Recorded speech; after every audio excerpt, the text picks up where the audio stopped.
With a lot of uncertainty around whether universities will open back up in the fall because of the pandemic, universities really are at a crossroads as to whether they take students back on campus or they do classes completely online or even a hybrid of the two. In this video, I'm going to give you my thoughts on universities opening up again, but more importantly, I'm going to give you 3 tips on how to make the most of your university experience if classes do go all online. Stay tuned.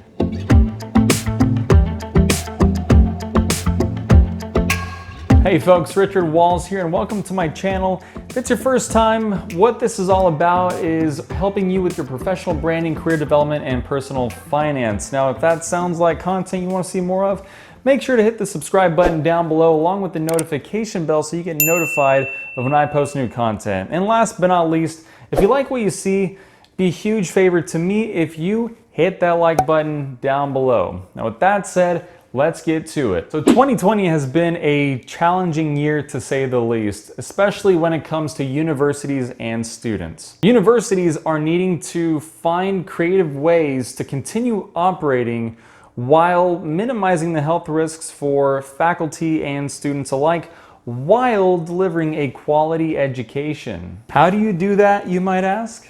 Well, it just so happens that online learning is quite a viable model. Now, I might not have said the same 20 years ago, but given how far technology has come along in terms of video conferencing solutions, internet access, that's the second one, and internet speeds, online learning is certainly feasible. In fact, it's been quite successful in recent years. Take it from someone who's been pursuing their MBA online for the last 2 years. I'm happy to report it's been a great experience. So if you're starting at a university in the upcoming semester and your classes are partly or fully online, here are 3 things you should do to make the most of that experience. First is get active on social media. Now, if you're already active on social media, great, continue. But if you're not, make sure to get more acquainted with it and get more involved, because really that's going to be the only way you get to network and connect with other people. Now, hopefully the school administration creates some kind of group. It could be on Facebook or even Workplace, which I'll talk about here in a minute. But create some kind of group where students can network and meet each other virtually.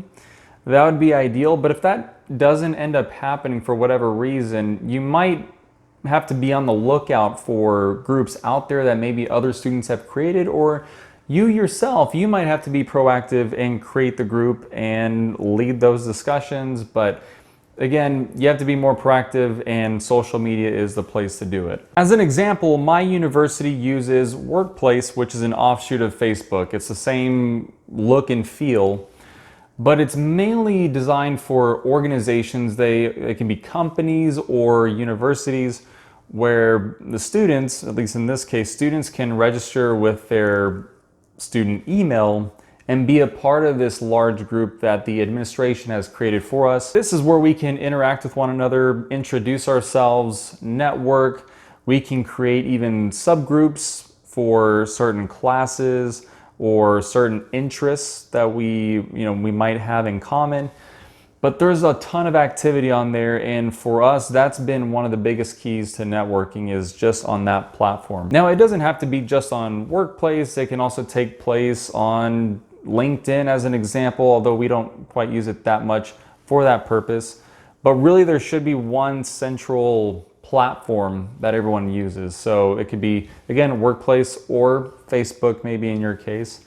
But nonetheless, whatever it is, find it and use it to its full extent. And I would imagine this goes without saying, but just know that whatever you post in that platform or in that group, you're representing your brand. How do you want to portray your brand? So in that sense, be professional, be courteous, be respectful. All the things that you would normally do in a real life interaction, you do so on this platform. This is not necessarily a place to air dirty laundry or anything like that. This is not your personal social media, how you might interact with just close friends. Again, it's a public forum for the university, and this is how you're meeting other students for the first time. So be on your best behavior. Tip number 2 is get organized. Now, given classes are online, this is all up to you as to your scheduling and your ability to maintain your own time, because you don't have to physically be somewhere. You just have to make sure to get in front of a computer and access the class when there are live sessions going on. And you'll especially want to make sure that you come to class prepared. So this means having done the readings in advance, and where possible, even having done any kind of homework in advance so you get the most out of the class. And I can tell you that whenever you're doing a class online, it can be quite easy to get distracted. If you're certainly the type to get distracted, you're at home, you've got other things going on in your peripheral, you're not in a class dedicated. So the way to think about this is if you come prepared to class and come prepared to discuss or contribute, or even not contribute, but just to receive the information you're given in that live session, you soak it in so much more if you've already done some of the legwork in advance to know what to tune in for as the lecture is happening. And when you come prepared, you know what questions you're going to ask because you've already done the readings, you've already done the assignments, and you've maybe ran into roadblocks. So you can use class as an opportunity to ask the instructor or even ask other students questions that are very relevant to you because you've run into maybe some challenges in the assignments. All this is to say is doing all that work up front gives you so much more incentive to stay engaged and really pay attention and focus in class. And to add to the organization piece of it, when it comes to online coursework, there is a greater degree of independence, and it requires more proactiveness from you because you have to make sure to keep up with the assignments, seek out the information in some cases because you do your live session.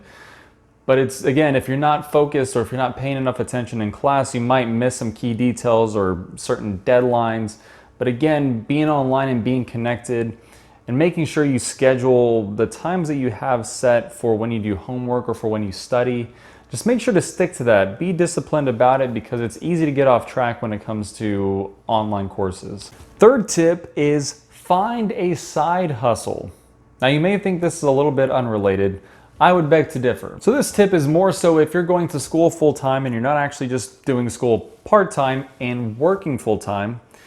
But think about the context here is that if classes are moving online, that tells you a few things. One is you're not going to be commuting to class, so that saves you some time there. Second is social events might not be happening in the same way as they were before. Those might be quite a bit more limited, so you're not really going to as many things as you might have gone to in the past. And thirdly, you might not even be on campus. A lot of the typical elements of university life simply aren't there in the same way as they were before. So fortunately or unfortunately, that gives you a little bit more time on your hands. Now, you can use that free time however you would like, but I would suggest to you that this is the perfect opportunity to explore a side hustle. Now, if you haven't heard of a side hustle, it's simply a job. I wouldn't call it a job. It's an activity you do on the side that produces an income. And if it doesn't produce an income, then it's simply a hobby. But what this is going to do for you is two things. One is you're going to learn something. And in most cases, a side hustle, if you're producing an income from it, well, there's the other point. Point two is you're getting an income. But you're doing this and you're developing business acumen, which I don't care what degree you're doing, but having business acumen or having an understanding of business and how money works, always a good thing. And on top of that, you're getting good practical experience that, depending on what the side hustle is or how much success you had with it, it's something you can refer back to potentially in future interviews as to what you've done, what kind of experiences have you had. And if you're not doing interviews, let's say the side hustle actually becomes very successful, well, that's just going to give you more options in the future as to whether or not you decide to do a traditional 9-to-5 job or you do this side hustle full-time because it produces enough of an income doing what you enjoy to justify just doing that. So folks, in the description below, I've actually got links to 3 books that I really enjoy. I've got some more books down there, but 3 books that I really enjoyed reading by Chris Guillebeau, as I think is his last name, how you pronounce his last name. But 3 really fantastic books on side hustles, how to start one, how to think about the business aspect of whatever business you're looking to start on the side. And also there's one that talks about, I think, 100 startup ideas, which talks about 100 unique stories that people have shared with Chris on what they've done to produce an income on the side. And some of them even turned it into a full-time gig. So just hearing some of those stories gives you a lot of ideas, and not that you have to replicate any of those, but just there's so much creativity. If you think about all the things that you enjoy doing, the things that people would be willing to pay you for, and the things that you can do well, that could be your idea. So the books give you a good starting point and give you a lot of different ideas and inspiration to draw from, but ultimately it's up to you whether you decide to do anything on the side and explore that opportunity. So folks, just because university life is going to look a little bit different, hopefully just temporarily, it doesn't mean that it has to be a negative experience. I myself, having been in an online program for 2 years, I can tell you that the experience is fantastic. It can be quite beneficial. You just have to be aware of all the resources the school has available for you. You have to be proactive about maintaining that connection between other students. And you have to stay organized. You have to stay on top of your classwork, your live sessions. Make sure to do work in advance so that you get the most out of that online session. And then lastly, with all the free time that you do save, make sure to be productive with it if you can. Learn a new skill or do something on the side that can potentially generate an income. Hope this all helps, and let me know in the comments below what your university is doing as far as reopening. Are they going all online, or are they going back on campus, or is it a hybrid? And regardless of what it is that they're doing, let me know what you think of that plan and how you plan to address that. Thank you for watching, and I'll see you around.